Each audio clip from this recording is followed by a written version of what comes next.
we actually speak for 3 reasons only. Number 1 reason, to inform the people. Number 2nd reason, to entertain. And number 3rd is to persuade. And majority of public speaking take place because we want to persuade people. And that is the greatest form of public speaking again. Entertainment के purpose से आप क्या करते हो? When you meet people in your, let's say the party, get together, right? So you want to just entertain the people, right? So आप jokes crack करते हो, आप comedy करते हो, or you may be taking into consideration self-derogatory comments, and then people are happy. That's entertainment. Or maybe what these comedians do, right? Stand-up comedians do, or film stars do. उनका entertainment का काम है. Information का naturally we are inclined towards this sharing the information. This is what the whole workplace is, right? We share the information all the time. But persuasion is one of the greatest art of any communicator, because that will allow you also to divulge what you want to share instead of what information is needed. Persuasion will take place over almost every other skill set of the people, which is why Cicero took into the consideration out of all his work in his life, 2000 years ago, he considered that in his whole life, the only thing that worked in his favor in order to become the statesmen of Rome and to flourish the country like anything, from just being a small guy, who wanted to become a lawyer, from that to becoming the Roman statesmen in those era, was just because of the ability to persuade people. This is what we have been doing so far. You wanted to persuade them, they wanted to persuade you, right? Not just that, in our home, we want to persuade our family members why we want to do MBA, why we want to do this. You want to persuade your family members why I don't want to go for 9-to-5 job, I want to start my own business. It's all the business of persuasion only. So there's one thing that remains, even till now, is the art that Cicero laid down, the foundation is still valid. This is the process he says to follow in order to really create the argument which will be worthy, which will help you echo your ethos, logos and pathos later on, which was laid by Aristotle, 3 foundations. So these are the 5 processes you should follow in order to win the argument with people, in order to create your content. First you invent. Now invention doesn't mean आप नए कुछ strategies लेके आ जाते हो. Invention का simply मतलब होता है like I believe I follow this when I prepare for my classes or so, or maybe to meet new people to convince ever.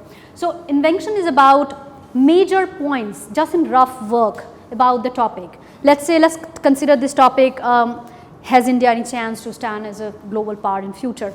So rough ideas मेरे क्या हो सकते हैं? That's invention, right? So that will be maybe because of this factor, that factor, maybe because I read it somewhere, because of this, because of that. Just a rough work that you do, just rough work. That's called ideas, message को assimilate करना एक जगह पे, right? And then you go for the arrangement. Which points go where, and where it's more convincing, where it's more persuasive, where it can work more like Ciceronian, art of arranging the argument to win it. Arrangement का simple मतलब होगा पहले आप data देना चाहते हो या फिर पहले आप story बोलना चाहते हो. Which one works in what favor? So I believe that, as I said, in fact, pathos को last में लेके आओ, which in fact the movie, which we'll talk in fact later on, when they see that they are losing the argument, they are losing the debate, he comes up with his personal anecdote. He says, when my friends and I were driving in Texas, we saw a man strangled in a tree. वो story बताता है, and that's where everybody is convinced in the public, right? The judges, the juries agreed, like, okay, fine, this guy has got something. Pathos, वो arrangement आप कैसे कर सकते हो देखो. And then stylize.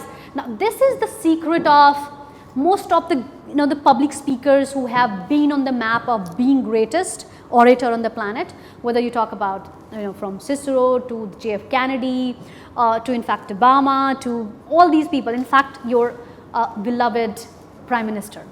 Now stylizing is using any of the tool that convinces people. When JF Kennedy was delivering a speech, and that convincing the whole world in his favor, was where he says, don't ask what country can do for you, ask what you can do for your country.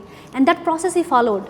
That's called stylizing. And then we talk about memorizing, which is where we fall short. So memorization happens when जो भी process है आपका. In fact मैंने recent video इसलिए बनाया था, लोग भूलते इसलिए content है because half an hour के content को हाफ एन आवर करके प्रैक्टिस करते रहते हैं, and then you are most likely to forget when you reach on the stage और when you actually face the real human to talk and convince, because there are people sitting in front of you, they may ask question, they may say no, they may make faces, right, and you will forget your content. So the great idea of memorizing, which I think is, अगर आपके पास stylised content है उसको अलग practice करो, because वहाँ पे आपको maximum voice modulation की ज़रूरत पड़ेगी, उसको अलग प्रैक्टिस करो. मतलब एक बार में अगर एक दिन प्रैक्टिस करें तो उसी की प्रैक्टिस चल रही है.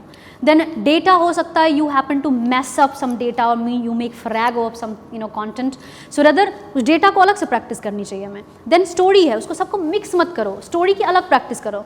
उसका बेनिफिट ये है that even if you just miss one beat, let's say you forgot one data, you don't stop there.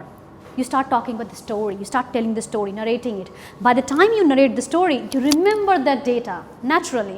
And then you say, by the way, this one data which has maximum impact, I couldn't tell you before, so here it is. वो आप तभी कर पाओगे, improvisation भी, जब आपके पास अलग अलग separately आपने practice कर रखी है.